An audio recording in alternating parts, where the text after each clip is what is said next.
الحمدللہ رب العالمین والصلاة والسلام علی اشرف الانبیاء والمرسلین وعلی آلہ وصحبہ ومن تبعہم بإحسان الی یوم الدین۔ اللہ تبارک و تعالیٰ کا بڑا فضل و کرم ہے کہ عقیدے کی یہ بنیادی باتیں جو ہم اپنے چھوٹے بچوں کے ساتھ سیکھنے اور سکھانے کی کوشش کر رہے ہیں، ہم اپنے بچوں کے سامنے بتا دیں کہ توحید کسے کہتے ہیں۔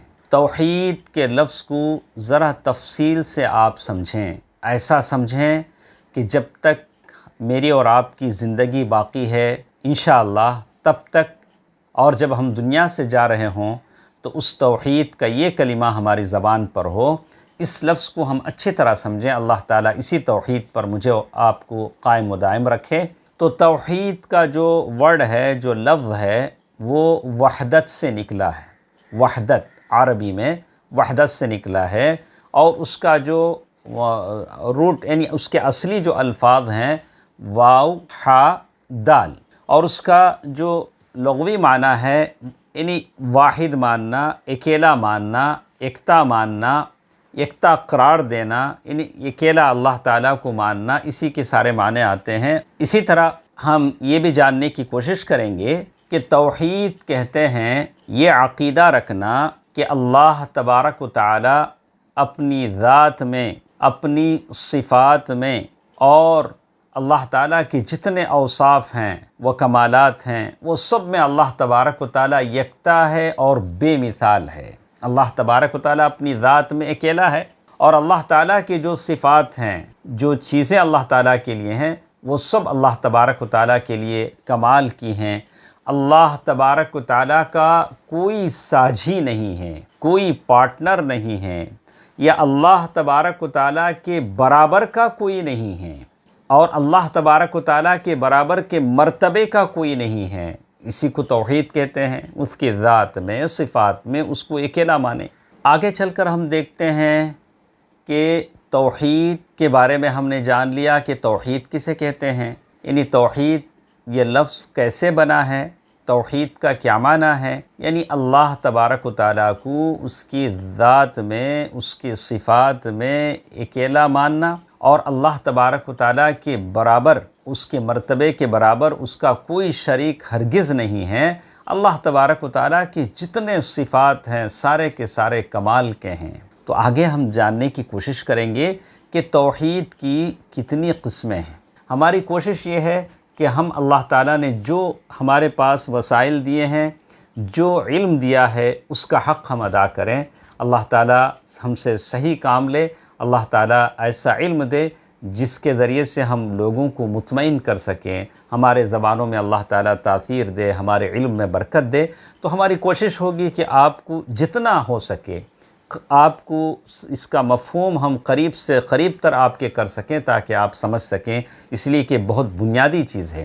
چلیے ہم دیکھتے ہیں کہ توحید کی کتنے قسمیں ہیں۔ کہا کہ سب سے پہلے توحید الربوبیہ، یہ عربی لفظ ہے۔ توحید کیا ہے آپ نے جان لیا۔ ربوبیہ یعنی اللہ تبارک و تعالیٰ کے حاکم اعلیٰ، اللہ تبارک و تعالیٰ حاکم ہیں اور ایسا ہے، اور رب ہونے کی یکتائی کو قائم رکھنا کہ اللہ تبارک و تعالیٰ اکیلا رب ہے جو ساری کائنات کو پالتا ہے، چلاتا ہے، تدبیر کرتا ہے، سورج کو مشرق سے نکال کر مغرب میں ڈبوتا ہے، چاند کو چاندنی والا بنایا، ستاروں کو چمکنے والا بنایا، اتنا سارا بڑا آسمان آپ کے سر پر ٹھہرا کیا، اور کائنات صبح شام یہ ساری چیزیں کہ اللہ تبارک و تعالیٰ اکیلا رب ہے، اس میں کوئی شریک نہیں، اسے آپ مانیں، اکیلا رب ہے۔ توحید الربوبیہ، جب بھی یہ بات آپ کو بولا جائے آپ کے ذہن میں ساری باتیں آنی چاہیے۔ دوسری چیز ہے توحید الاسماء والصفات۔ اللہ تعالیٰ کے اسماء یہ پلورل ہے اسم کا، اسم کہتے ہیں نیم، اللہ تعالیٰ کی جتنے نام ہیں، اور صفات پلورل ہے صفت کا، ایٹریبیوٹس۔ اللہ تعالیٰ کی جتنے نام اور صفات ہیں اس میں اللہ تبارک و تعالیٰ کی یکتائی کو قائم رکھنا کہ یہ سارے نام اللہ تعالیٰ کے ہیں جو اللہ تعالیٰ نے قرآن و حدیث میں بیان کیے ہیں، اس میں کسی طرح کی ہم الٹ پھیر نہیں کریں گے، جیسے اللہ تعالیٰ نے بولا ہے اس کو ہم مانیں گے۔ ایک اور چیز ہے جس کو ہم کہتے ہیں توحید الالوہیہ یا توحید العبادہ، دونوں میں سے کوئی آپ کہہ لیں۔ اللہ تبارک و تعالیٰ کی عبادت کی یکتائی کو قائم رکھنا، یہ بہت ہی اہم چیز ہے۔ جو سجدے اللہ کے لیے ہونی چاہیے وہ اللہ ہی کے لیے ہونی چاہیے، جو طواف اللہ کے لیے ہے وہ کسی اور کے لیے نہ ہو، جو ذبح، جو عبادتیں اللہ کے لیے وہ کسی اور کے لیے نہ ہو، نذر و نیاز اگر وہ کسی اور کے لیے ہوتے ہیں تو یہ شرک ہے۔ تو صاف صاف بات میرے اور آپ کے سمجھ میں آتی ہے کہ توحید کی 3 قسمیں ہیں، تو اور اس کو ہم آسانی سے سمجھتے ہیں۔ پہلی چیز توحید الربوبیہ، اللہ تبارک و تعالیٰ کو اس کی ربوبیت میں اکیلا ماننا کہ پیدا کرنے والا اللہ اکیلا ہے، موت دینے والا اللہ تعالیٰ اکیلا ہے، رزق دینے والا اللہ تعالیٰ اکیلا ہے، نہ کوئی مالک ہے، نہ کوئی خالق ہے، نہ کوئی زندہ کرنے والا ہے، سب کا سب اللہ اکیلا ہے۔ یہ پہلی قسم ہوئی۔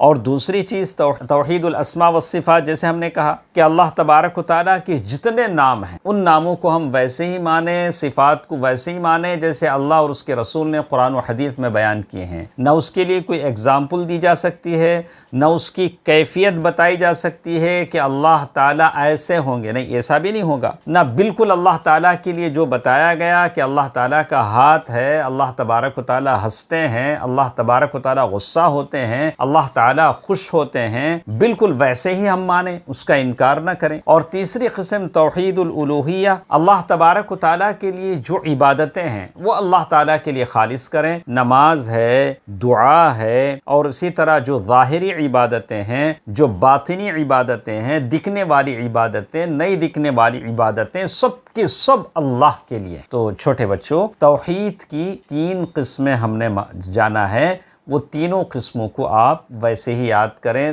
دماغ میں رکھ لیں۔ ایک اور چیز جو اس ضمن میں بیان کی گئی کہ اللہ تبارک و تعالیٰ کے لیے جب توحید کی 3 قسمیں ہوتی ہیں، توحید الاسماء والصفات، تو ہم لوگ 2 تو سمجھ لیتے ہیں، توحید الربوبیہ، توحید الالوہیہ، رب ماننا، اللہ تعالیٰ کو خالق ماننا، مالک ماننا اور سارے جہاں کی تدبیر کرنے والا، یہ توحید الربوبیہ ہے۔ توحید الالوہیہ ہے کہ ساری عبادتیں صرف اور صرف اللہ کے لیے مانی جائیں، کہ اللہ تعالیٰ کے جو نام ہیں، اللہ تعالیٰ کا نام ہے العلیم، الحکیم، القدوس، الملک، السلام، البصیر، السمیع، ایسے جو نام ہیں اللہ تبارک و تعالیٰ کے بے شمار نام ہیں۔